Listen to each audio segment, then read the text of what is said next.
Kerekam kamera CCTV aksi pelaku bobol 5 kotak amal nok masjid wilayah Kabupaten Tuban. Ketok pelaku mencolot teko pagar masjid karo nggawe klambi ireng-ireng. Wong lanang kuwi nyongkel 5 kotak amal sing ana nek nggone teras masjid.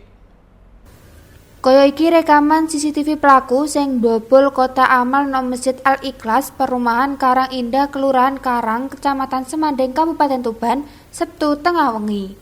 Ora nanggung-nanggung nang jero aksine pelaku bobol 5 kotak amal.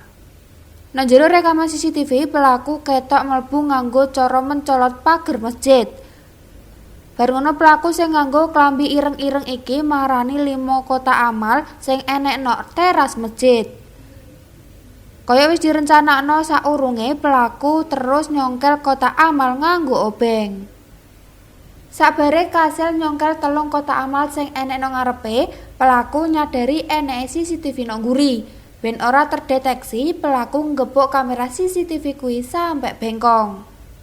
Gara-gara kedadian iki 5 kotak amal amblas digondol. Sing sisa mok kotak amal kotong nok jero sing kondisi kuncine bujat. Saiful Anam takmir masjid sapanggon ngira-ngira rugine sing dialami masjid sampai 3 yuta ripis.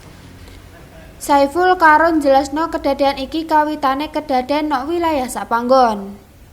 Sauntara kuwi Kasih Humas Polres Tuban Ibtu Siswanto jelasno saurunge enek laporan mlebu eneke kedadian kuwi, tapi pihak iki wis nglakoni pendalaman pas video rekaman CCTV kuwi viral. Siswanto yo ngandari ben warga gegenan ngelapor nok polisi nek enek kedadian tindak pidana. Mergo kedadian iki warga ngarepno pihak kepolisian iso nyekel pelaku ben kedadian sing padha ora kedadian meneh. Siki Muhammad, CTV.